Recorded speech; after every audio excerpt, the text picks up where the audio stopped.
We're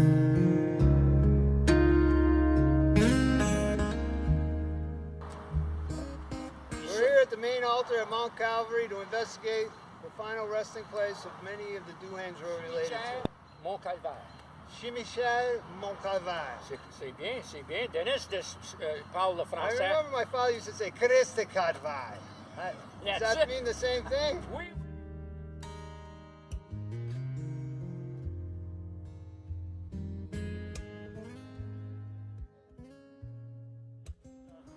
Ovala, Louis Duhaime. Lucian? Louis? Yes, Louis Duhaime. He has a military marker, New Hampshire Private Artillery, World War I, 1896-68. Now, he died at 72. Now, What did he die of? cancer. Died of He cancer. died of cancer. Where did it originate? It's some kind of cancer.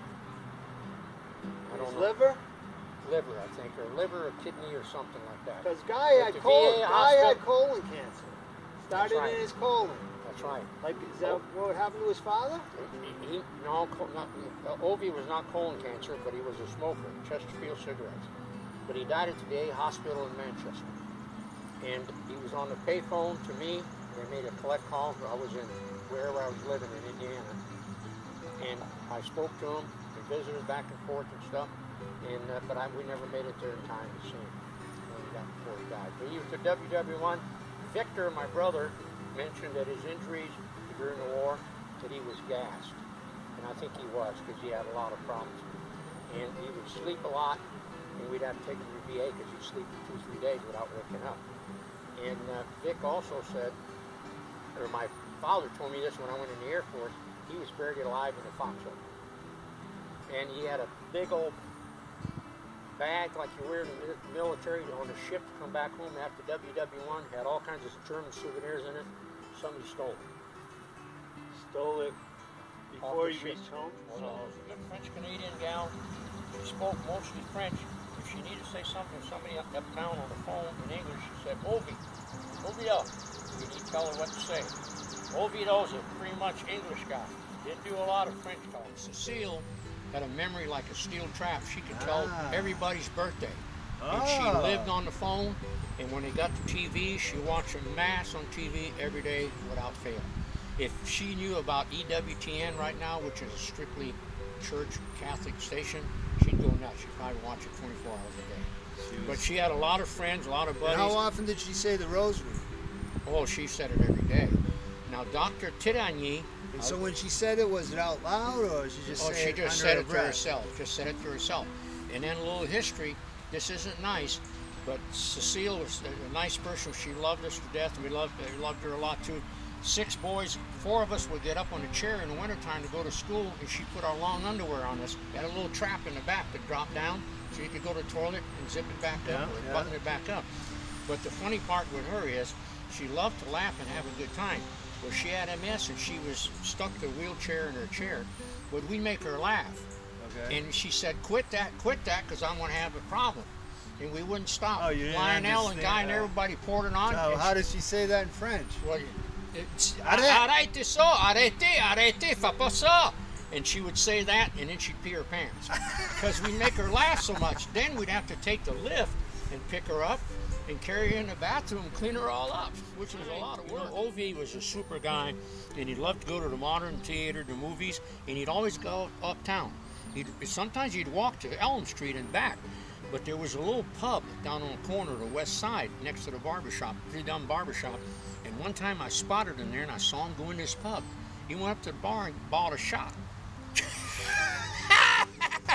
I saw my dad. A shot of what? A shot of whiskey. Whiskey? Oh yeah, he took the shot. I like came back whiskey. Out, came back out and headed home. But when he went to that theater or went to Elm Street, So his Canadian club? oh, I don't know what he was drinking, but that'd be Jim Beam or something good. But when he would make these episodes, these trips, he'd go with like a 3-piece suit type thing, and he'd have his cane. Didn't need his cane, but it looked cool. So he would take his cane with him, walk all the way to Elm Street and back. That was strictly for style? Oh yes, he didn't need the cane, but it looked good. You know, and I've got one of his canes at home in my basement. I do remember seeing him walk with a cane. Oh yeah, he loved that cane. And one time we mocked, my dad did, and Lionel did the walk of my dad when we went to some funeral or church. And when we did this, Lionel got pissed off because he's the oldest. See? Okay. So Lionel was doing it just like my dad, and he's booging along. Yes. And I told guys, isn't that cool? Oh man, he didn't like it. No. Because see, he was a little bit jealous about that thing. But my dad, I mean, he'd like to go to the theater. The only thing is, we had to keep him from that big hardware store on Elm Street. I can't remember the name of it now. It wasn't Goffstown, but a big hardware store, because my dad would go there and he'd buy 2 mixers, 2 toasters. Right. You know, and he'd buy 2. He'd buy 2 or 3 of them. And then if he worked at the house, he was a plumber, like with his brother Rudy. And if he worked at the house, I remember his working under the sink because we had a leak. His tools and all that were laying there for about a year. True story. He'd be on his back. He'd do the same thing. He'd be on his back. He'd be on his side. He'd be repairing the thing. Never finished the project. The tools were right there. And then he didn't like drinking all that much. When the Canadian guys came from Canada to visit, they'd have a little flask in their suitcase. He'd go, of course, they're still drinking in it. But when I came home from the Air Force, I bought a 6-pack. No good. A little history on this monument, Dennis. At one time, there was a monument here. Father John had some issues with the family and all that. He had his monument picked up from here and shipped to West Virginia. Ovala and Cecile had no marker. Now, for a little bit of history, Ovala was buried on the Boucher site, and Father John moved over to here. Then my mother died, and he buried my father and my mother here, which was great with a monument, but it wasn't too cool a move. He took the monument away. They had no marker. The only thing that was left was his veteran marker, and that's not right. So we talked together, the family, and Gail and I and all this, and said we need to replace the marker. And that's what we did. Not looking for credit or anything, but it just needed to be done. And for some reason to this day, Father John is like not with the family that much. Calvary Cemetery. This is where Ovilo and Cecile were originally buried with Cecile's parents. Is that correct? That's exactly right. And Joseph Boucher, Vic and I and the kids never met Joseph Boucher. I guess most of us weren't born. I was born in '38. I don't think Lionel. Yeah, he died young, Yeah, huh? he died young. So What did he die of? Well, he's got 32. 44, 64 is pretty young. 64. 32, 26 is 58. 58. That's right. 58 then. And his wife. 58's not old when you're 53. Well, no, and it's not old, but today, of course, but back then it might. See how her name is spelled with that? Ouellette, Eugénie Ouellette. And there's some other Ouellettes in this cemetery, Cimetière Mont-Calvaire en français. Eugénie Ouellette, her grandmother lived behind us on Rimmon Street. We lived on Dubuque Street. That's the lady that didn't like Vic. Oh yes, you said it. I know Marie was, she never married. You grab him by the ear. She lived 70 till age 73 because she was so mean. She lived longer. Is that a 3? Is that a 3 or an 8? That's a 3. That's a 3, 63. So she lived 68 at age 68. But I don't know, Marie, Victor would go to Mame Boucher and see her, and she loved the heck out of Vic. She'd ask him for breakfast, and I know Marie would say, va-t'en à la maison, va-t'en, oh, tu vas pas rester ici de manger avec ma mère. And she'd chase him out the back door, but Vic would stay. And Eugenie would cook the breakfast and have a good time. Now, what Marie used to do to me, I'd steal some wild onions out of their garden, which are kind of okay, you know. And she'd open the door and holler at me and stuff and make me go home. Right behind her, the other street. His wife was a hairdresser. I remember Frank Boucher. Oh yeah, Frank lived in a flat. Very thin man. He had, very nice looking guy, and Michelle was a doll too. They lived in a flat on the first floor, and they had relatives on the second or third that they knew. But Frank was so cool. I went down there one time when I was a teenager. He said, come on, I want to show you something. He opened up the garage. One of his daughters was getting married. I think he had 3 or 4 daughters. I never seen so much booze in my whole life. He had 3 or 4 cases of whiskey. I like whiskey. Whiskey in the garage. I say, Frank, you say, you got to come to the wedding. We have a good time. And he had a little railing. I remember on his steps, but he was a neat guy. This is the man who immigrated to Manchester. That's This correct. is Arthur Duhaime's grave. He was born in St. Barnaby. His father's name was Jean-Baptiste, and he immigrated to Manchester. And now we're all here. That's right. Jean-Baptiste Lemaitre Duhaime. C'était le père de Arthur. And now we're all here. C'était Arthur We could be Duhaime. in Canada right now.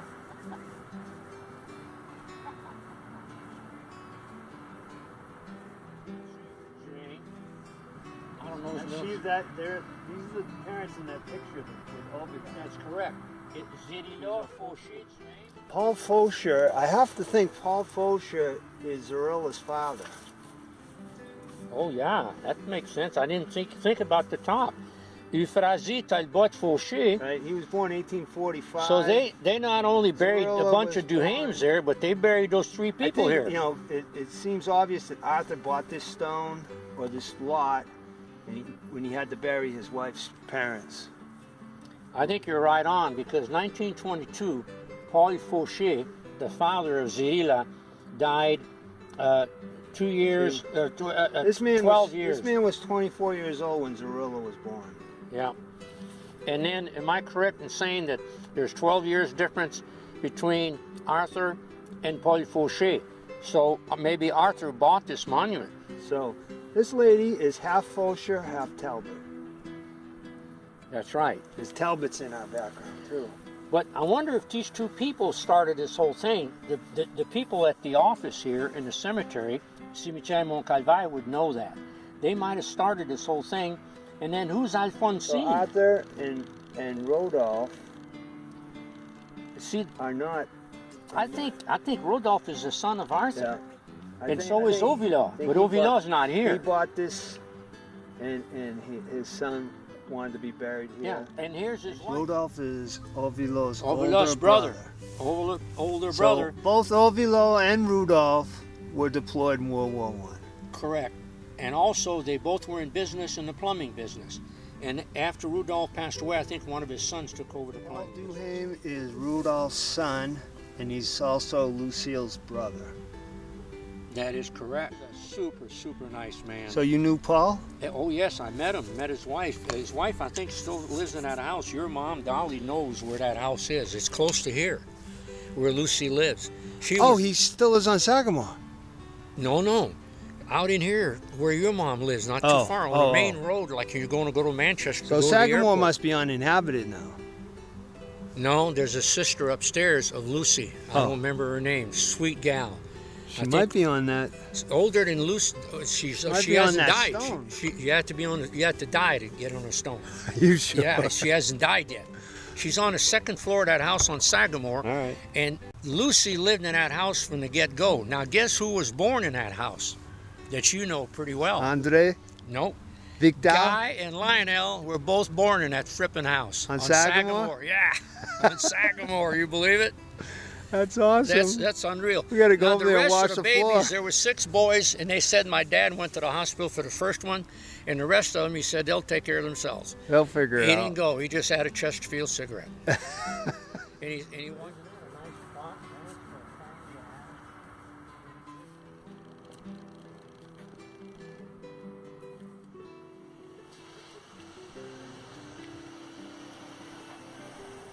We're about to enter the cemetery where Uncle Guy's buried, and where Lionel will be buried, and where Jules is currently buried. So Guy's buried next to his wife, my Aunt Audrey, nicest lady you ever met in your life, died of emphysema at the age of 67. So there'll be 3 sons here of the family Duhaime on Dubuque Street, 376 Dubuque. Be Guy, Jules, they're already there, and Guy, and Lionel. It'd be the youngest and the oldest buried in the same spot. Victor's already at the Cimetière Mont Calvaire as far as his plot, but he's still alive. He's 78 years old. And Vic had a birthday. My birthday's in April, his birthday's in May. He just turned 78 in May.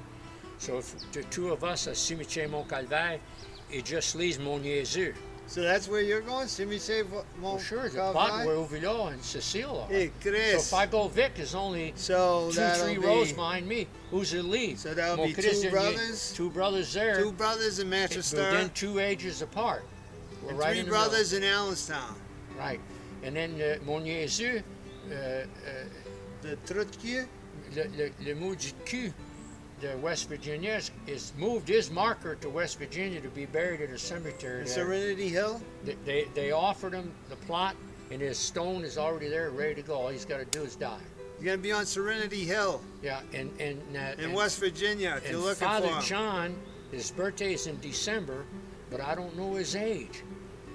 But I think he's just 2 years younger than I am, so he's 74. Sounds about right. Yeah, I think that's correct. And Jules lived to be 58 with Down syndrome, which is a later age. What a nice guy. He loved the radio and music and stuff and all that. So that's the 6 boys. And Dennis here is Victor's son, good on audio and the camera and all. We just kind of talked about how it'd be nice to document this, right? And we're going to shake on it. Good job. Bon ami, bon ami, bon ami. Son épouse. I didn't know what to say. My God, look at that. You very much. We all love you very much. I didn't know that before.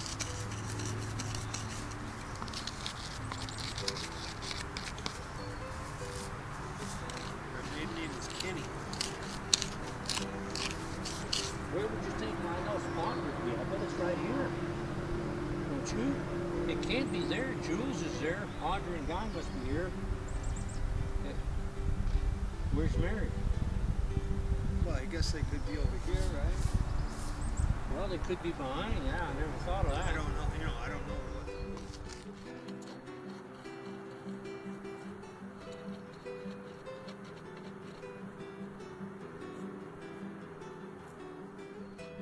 That's it. But Guy. I always liked Guy. Guy was good to me. I was one of his best buddies for a long he's time really he good liked to to me. go have a drink. He liked to go have a beer. He'd go to Legion. He played those cards. He played cards. He liked to stay out late at night He's good. and have a good time. If he likes you, he's the best friend you got. Yeah. He always likes me. Yeah. Well, and Audrey, of course, was a lot of fun. She was a good cook and just a nice lady. And Mary, I told you, has moved now. She's living somewhere. I told you where she's staying, right? It's some little town that's in my notes. I'll tell you the town. Of course, Stephen is in a nursing home in Keene. And little Jules, we had a lot of fun with him. You remember when we took him to Winnipesaukee? I do. We overdid our stay that day. We needed to take him back to Laconia. And he was sitting on the grass line, and I had to pick him up and make him kind of get in the car. And he went like this. Remember that? I do. Yeah, that's because he'd been handcuffed before and handled like that. Yeah. And he got in the back seat of the car, and Vic had his ball cap on. And the window was down, and Jules took his ball cap and threw it out the window. So why does he have the clown engraved there? Well, he liked clowns. He Okay. collected them. He had them all over his house. There was so much dust on them, it would take us 3 days to clean them off. Okay. They were up on his furniture all over the place. And I know took some home from there, and somebody else that liked that kind of stuff. And evidently she was into mice. Same thing, collecting mice. And then Mary was into something else, I forget what. But see, you were right. See what he's got here now. He's got Stephen, Jules, and Mary. So there's 5 spots there, probably 6. And he did all the engraving already. We've got to tell Stephen he's got a spot. It's all set. Yeah. We closed this phase of the Suncook investigation. Yep, in Suncook, New Hampshire. We got 6 Duhaime plots here. And when Guy passed away, there's a building over here. The ground was frozen. They put his body in that building, and then when it got warm, they brought it out. And put Came it back in the spring. Yep. Me and my cousin. Yeah. It's a nice marker.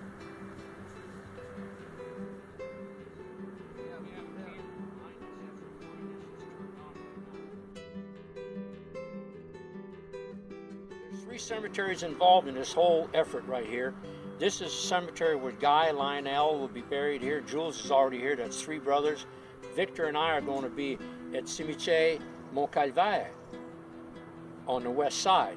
This is in Suncook.